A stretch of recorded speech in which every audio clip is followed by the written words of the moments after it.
Selamat datang di channel Ye Chen Ping Mania.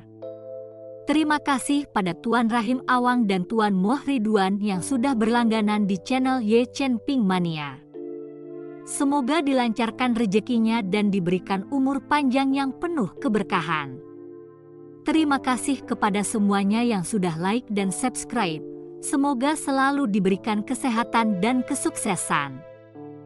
Penguasa Istana Naga Langit bab 4851 sampai bab 4853. Tuan Chen, tenang saja, karena aku sudah berjanji untuk melayani Anda selama 300 tahun. Selama itu, tidak peduli siapapun yang mengancam Anda, aku akan melindungi Anda dengan nyawaku, bahkan jika itu berarti bertarung sampai mati. Li Chunfeng berkata kepada Chen Ping dengan sangat serius. Chen Ping menatap Li Chunfeng dengan ekspresi berterima kasih, lalu mengangguk. Saya juga. Melihat ini, Nan Batian buru-buru menimpali. Jangan khawatir, tetaplah bersamaku, dan kau tidak akan berada dalam bahaya besar. Jika seseorang yang mengancamku terlalu kuat, tentu saja akan ada orang lain yang akan menghadapinya. Aku punya lebih dari kalian berdua yang mendukungku. Chen Ping berkata sambil tersenyum tipis. Chen Ping, ayo kita keluar dari sini. Aku terus merasa ini terlalu menakutkan. Lin Keting, yang baru pertama kali menyaksikan hukuman surgawi, benar-benar ketakutan. Chen Ping mengangguk, dan dalam sekejap, kelompok itu lenyap dari tingkat kedua tangga naik surga, kembali ke alam surgawi. Lin Chong dan Taois Wuji tercengang melihat Chen Ping dan yang lainnya muncul lagi. Mereka telah melewati level kedua dengan sangat cepat, dan sekarang Chen Ping memiliki seorang kultivator pedang dengan aura abadi di sisinya. Di samping mereka, muncul pula segerombolan kultivator dari alam surgawi tingkat kedua, termasuk Ningzi dan Suyuki, yang juga diteleportasi keluar. Gerbang bercahaya di tingkat kedua tangga naik surga perlahan memudar, pertanda bahwa penjaganya sudah tiada. Ningzi menatap Chen Ping dengan tak percaya, terutama pada pembudidaya pedang baru di sampingnya. Kakak senior, mari kita menuju ke tingkat ketiga. Ningzi tidak banyak bicara, malah memimpin Suyuki menuju tahap berikutnya. Para kultivator lainnya, setelah berterima kasih kepada Chen Ping, juga melompat ke tingkat ketiga. Pedang abadi Li. Penganut tahu janji membeku saat melihat Li Chunfeng. Jelas sekali, Taois Wuji mengenali Li Chunfeng. Taois Wuji? Aku tidak pernah membayangkan kau akan terjebak di alam surgawi. Tidak heran aku tidak melihatmu selama bertahun-tahun. Li Chunfeng juga terkejut melihat Taois Wuji. Bagaimana kau bisa berakhir di dalam tangga naik surga? Taois Wuji bertanya dengan bingung. Melakukan kesalahan kecil, ditampar dengan segel penjara dao besar, dan akhirnya terkunci di tangga. Li Chunfeng berkata sedikit malu. Kesalahan macam apa? Taois Wuji bertanya dengan rasa ingin tahu. Yah, Li Chunfeng tidak bisa mengakui kalau dia ketahuan mengintip wanita yang sedang mandi.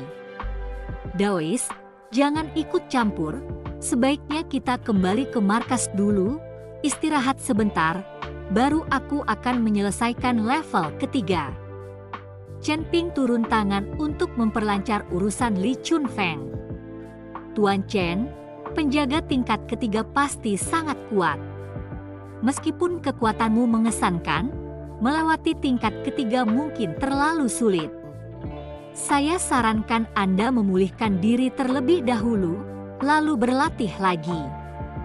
Saya dapat membantu Anda mengasah niat pedang Anda, Tuan Chen. Li Chunfeng berkata pada Chen Ping. Dan aku bisa membantu Tuan Chen membentuk fisiknya. Nan Batian menambahkan. Cukup adil, tangga naik surga akan ada selama 3 bulan, jadi tidak perlu terburu-buru. Chen Ping mengangguk. Setelah 2 pertempuran berturut-turut, energi Chen Ping memang sangat terkuras. Ia butuh waktu untuk pulih dengan benar. Kelompok itu kembali ke sekte Dao, di mana jumlah kultivatornya telah berkurang, sebagian besar telah berbondong-bondong ke tangga naik surga.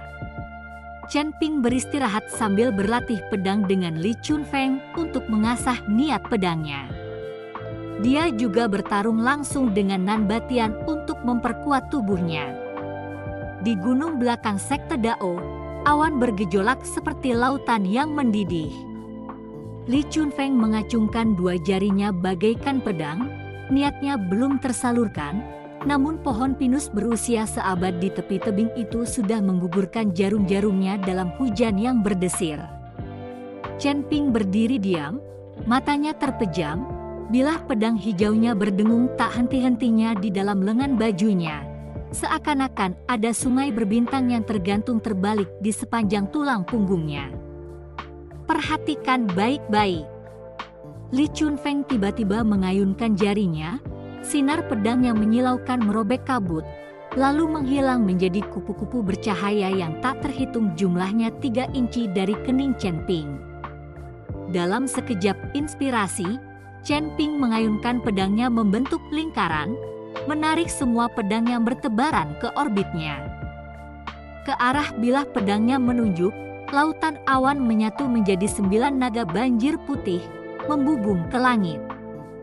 Terima kasih masih menyimak channel Ye Chen Ping Mania. Lengan Nan Batian menonjol dengan urat-urat, tinjunya yang seperti besi menghantam ke bawah. Tuan Chen, terima pukulan ini. Hembusan angin menerpa kerikil, menghantam dada Chen Ping, tetapi ia berputar mengikuti momentum itu, tubuhnya berkilauan dengan cahaya keemasan samar. Saat keduanya saling beradu pukulan, tinju dan kaki beradu, seluruh gunung bergetar, mengejutkan kawanan burung ke langit, menghalangi matahari. Tubuh seperti kuali, ditempa oleh kehendak ilahi. Nan Batian tertawa terbahak-bahak, tiba-tiba menarik kembali kekuatannya. Chen Ping merasakan organ-organnya berkobar seolah-olah ditempa dalam api, mengembuskan awan udara keruh yang memadat menjadi pusaran angin yang berputar-putar di udara. Chen Ping, yang berlatih sendiri melawan Li Chunfeng dan Nan Batian, membuat Lin Chong dan Wuji Daoist menyaksikan dengan kagum dan bangga. Berkat dorongan gigih Chen Ping, di bawah bimbingan Li Chunfeng dan Nan Batian, kekuatannya melonjak pesat. Sejujurnya, Nan Batian dan Li Chunfeng benar-benar menyukai Chen Ping. Meskipun mereka telah berjanji untuk melayaninya selama 300 tahun, baru melalui masa pelatihan inilah mereka menyadari bahwa bakat dan pemahamannya adalah anugerah yang hanya datang sekali dalam 1000 tahun. Dan Chen Ping bukanlah tipe generasi kedua yang manja seperti yang mereka bayangkan. Kekuatannya diperoleh melalui kegigihan yang kuat. Terkadang, meski dipukuli sampai babak belur, dia tidak pernah gentar. Berdengung. Suatu hari, saat Li Chunfeng dan Nan Batian masih menyempurnakan Chen Ping, langit tiba-tiba berubah, awan gelap bergulung-gulung dengan pertanda buruk. Melihat ini, keduanya tercengang. Apakah ini awan kesengsaraan guntur? Li Chunfeng berkata, wajahnya penuh keterkejutan. Siapa yang menerobos? Tidak mungkin Tuan Chen, kan? Nan Batian menatap Chen Ping yang berdiri sambil memegang pedangnya, hampir tidak berani mempercayainya. Awan petir ini sangat menakutkan. Bukankah seharusnya Tuan Chen yang melakukannya? Dia hanya berada di peringkat ketiga alam kenaikan agung. Bagaimana mungkin dia bisa memicu awan petir yang menakutkan seperti itu? Li Chunfeng berkata, sama tidak percayanya. Kalian berdua sebaiknya mundur, jangan sampai kalian terjebak dalam kesengsaraan guntur. Itu memang awan yang diciptakan oleh terobosan Chen Ping, kata Taois Wuji kepada Li Chunfeng dan Nan Batian. Ini benar-benar milik Tuan Chen? Dengan kesengsaraan yang begitu dahsyat, bisakah dia menahannya? Li Chunfeng berseru kaget. Kau lupa, Tuan Chen bahkan menahan kekuatan Dao Surgawi dari Dewa Emas. Penderitaan ini tidak akan menjadi masalah, mari kita minggir, kata Nan Batian sambil menarik Li Chunfeng ke samping. Saat awan kesusahan bergejolak, kilatan petir menyambar dari dalam. Ledakan. Tiba-tiba, sambaran petir menyambar. Chen Ping berdiri tak bergerak, tidak memberikan perlawanan sama sekali. Begitu saja, kesengsaraan itu berakhir. Bau hangus samar tercium dari tubuh Chen Ping, namun dia tidak mengalami banyak kerusakan.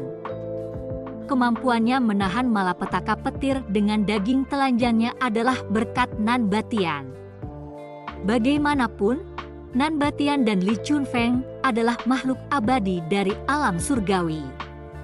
Chen Ping kini telah mencapai tingkat keempat alam kenaikan agung, meskipun kekuatannya yang sebenarnya masih menjadi misteri bagi semua orang. Setelah terobosannya, Chen Ping berdiri diam untuk waktu yang lama. Matanya sedikit terpejam, seolah merasakan sesuatu. Apa yang sedang dilakukan Tuan Chen? Nan Batian bertanya-tanya dengan keras. Terobosan Tuan Chen kali ini tampaknya memberinya semacam pencerahan. Li Chunfeng berkata, jangan ganggu dia. Di tengah napas semua orang yang tertahan, aura Chen Ping tumbuh semakin halus, seolah diam-diam selaras dengan irama misterius langit dan bumi. Setelah beberapa saat, dia perlahan membuka matanya. Sekilas kebijaksanaan yang mendalam bersinar di dalam, dan berkata dengan serius, aku telah melihat sebagian dari hukum langit dan bumi. Misteri mereka jauh melampaui imajinasi. Dengan itu, Chen Ping mengangkat tangannya dan mengeluarkan yang ketiga dari 4 slip giok.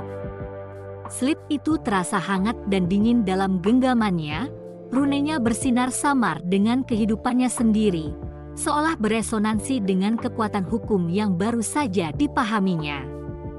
Chen Ping menarik napas dalam-dalam, lalu perlahan-lahan menyalurkan indera keilahiannya ke dalam kepingan giok itu.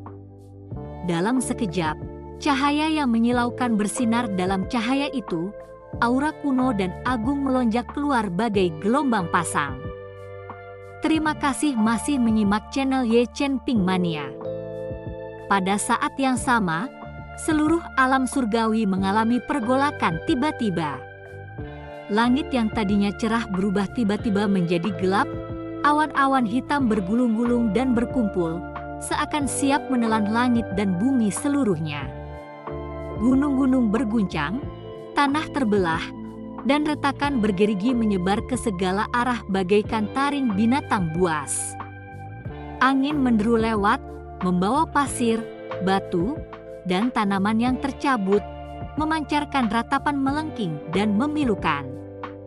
Burung-burung dan binatang buas di hutan panik, berlarian ke segala arah, seakan-akan melarikan diri dari bencana dahsyat. Apa yang terjadi? Mata Nan Batian membelalak kaget saat dia menatap perubahan yang mengguncang bumi, suaranya bergetar meski dia sendiri tidak mendengarnya. Alis Li Chunfeng berkerut erat, tatapannya tertuju serius pada kepingan giok di tangan Chen Ping. Ini pasti disebabkan oleh kepingan giok itu. Kelihatannya ada rahasia di dalamnya. Pendeta Tao Wuji membelai jenggotnya dengan lembut, sekilas kekhawatiran terlihat di matanya, bergumam, perubahan yang begitu drastis di langit dan bumi, saya khawatir itu pertanda bahwa formasi langit bumi akan segera muncul. Chen Ping memaksanya untuk menampakkan dirinya. Selama formasi langit bumi muncul, kita dapat menemukan cara untuk menghancurkannya. Kemudian kita akan dapat kembali ke alam surgawi, tidak lagi terperangkap di sini. Mendengar kata-kata penganut Tao janji, Nan Batian dan Li Chunfeng tampak bersemangat. Kembali ke alam surgawi adalah impian seumur hidup mereka. Pada saat itu, Chen Ping sepenuhnya tenggelam dalam dunia Slip Giok. Dalam bentangan luas dan tak terbatas dari indera ilahinya, gambaran-gambaran kuno dan misterius berkelebat bagai komedi putar. Ia melihat kelahiran dan transformasi gunung-gunung dan sungai-sungai, orbit-orbit bintang dan bulan-bulan, serta naik turunnya semua makhluk hidup. Terjalin samar-samar melalui pemandangan ini adalah benang-benang, kadang terlihat, kadang tidak, manifestasi nyata hukum langit dan bumi. Saat penjelajahannya pada Slip Giok itu semakin dalam, Chen Ping merasakan kesadarannya menyatu dengan seluruh alam surgawi. Dia dapat dengan jelas merasakan napas setiap jengkal tanah, aliran setiap angin, dan suka duka setiap makhluk hidup. Jauh di dalam dunia ini, suatu kekuatan dahsyat dan kuno perlahan-lahan bangkit, kekuatan formasi langit bumi. Sudah dekat, formasi langit bumi akan segera muncul. Chen Ping bergumam pada dirinya sendiri, keringat bercucuran di dahinya, meskipun dia tidak menyadarinya. Ia mendorong indera keilahiannya hingga batas maksimal, berusaha keras untuk menjalin hubungan yang lebih dalam dengan formasi langit bumi yang akan segera muncul. Hanya dengan melakukan hal demikian dia dapat memecahkannya dengan lebih cepat dan mudah saat akhirnya muncul. Saat ini di sekte insinerasi kebakaran. Di dalam ruangan tertutup, Wen Haotian merasakan gangguan di alam surgawi, ekspresinya menjadi semakin serius. Formasi langit bumi kemungkinan akan terwujud, Wen Haotian bergumam. Leluhur, entah kemunculan formasi langit bumi itu baik atau buruk, pasti ada yang berusaha menghancurkannya. Di hadapan Wen Haotian berdiri seorang lelaki tua berjanggut putih, berbicara. Ini adalah Wen Nansing, master sekte pembakaran api, dan ayah dari Wen Shi dan Wen Qing. Wen Nansing tidak mengasingkan diri karena cedera, dia hanya menyembuhkan Wen Haotian. Ada yang baik dan ada yang buruk, semua hal di dunia ini adalah keseimbangan yin dan yang. Namun, jika formasi langit bumi ini rusak, mungkin itu bukan hal yang buruk bagi kita. Wen Haotian berkata sambil melirik peti mati perunggu di dekatnya. Leluhur, siapa yang ada di dalam peti perunggu itu? Mengapa Anda mengisinya dengan energi spiritual setiap hari? Wen Nansing bertanya dengan bingung. Mendengar kata-kata itu, wajah Wen Haotian langsung menjadi gelap, tatapannya yang dingin tertuju pada Wen Nansing. Sudah berapa kali kukatakan padamu? Jangan bertanya tentang hal-hal yang tidak seharusnya kau tanyakan, dan jangan mengetahui hal-hal yang tidak seharusnya kau ketahui. Itu tidak ada gunanya bagimu. Merasakan hawa dingin yang terpancar dari Wen Haotian, Wen Nansing menggigil ketakutan. Leluhur, saya salah, saya tidak akan bertanya lagi. Hari ketika formasi langit bumi hancur, aku penasaran apakah dia akan terbangun. Wen Haotian menatap kosong ke arah peti mati perunggu itu. Bersambung.